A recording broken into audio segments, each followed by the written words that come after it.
Hey everybody, it's William Hazel, Executive Director, Virginia Beach Surf and Rescue Museum. Welcome to another episode of this cool museum. We're trying to make some virtual tours of the museum while we are closed during this very difficult time. The building is an original 1903 life-saving station. That means the United States Life-Saving Service.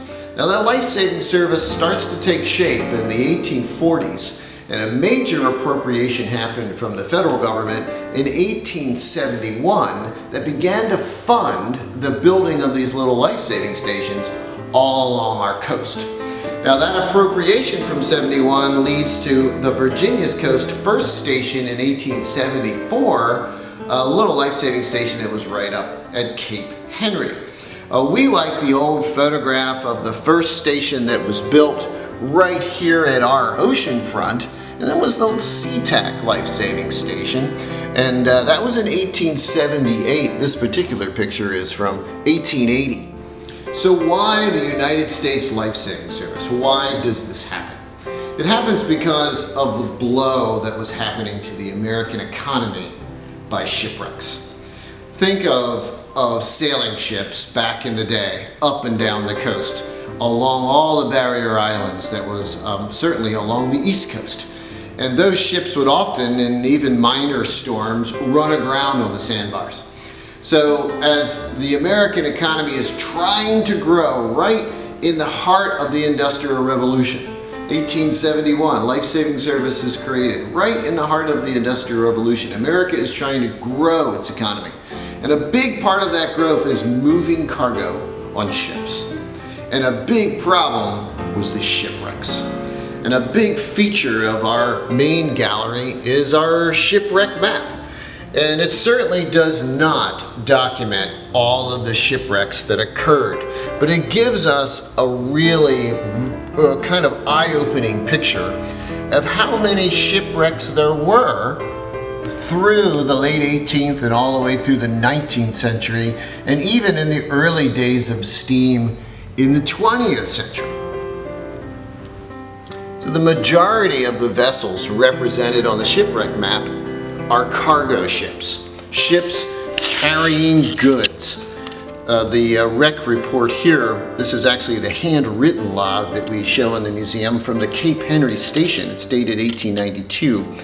And we see this particular shipwreck from February listed with a cargo of saltpeter.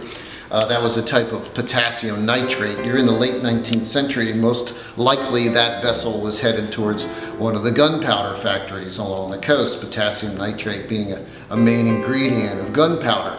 And that's one example of one cargo ship that's representing a group of investors, plus the factory that produces the goods, plus the infrastructure that puts the goods on the ship. All of these elements of the American economy represented in these cargo ships. We take it for granted today. We see these massive things, these massive vessels go in and out of the Chesapeake Bay. They continue to amaze us how much bigger they become.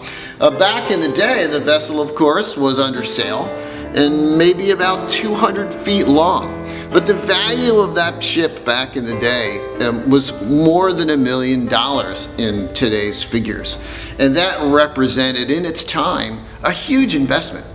Now think of all those ships, think of all that investment, plus all of the lives that were being lost in these shipwrecks, all through the 18th, 19th century.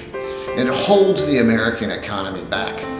And it isn't until the life-saving service starts and the lighthouses, this maritime network, we build this maritime network that starts to allow this cargo to move predictably and safely.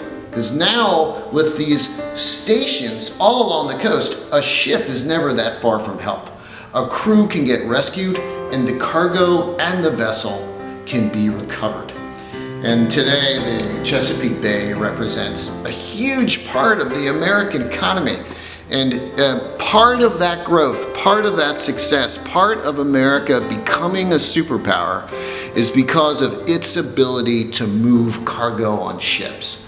And a vital part of that success, a vital part of why that economy grows, is the United States Life Saving Service.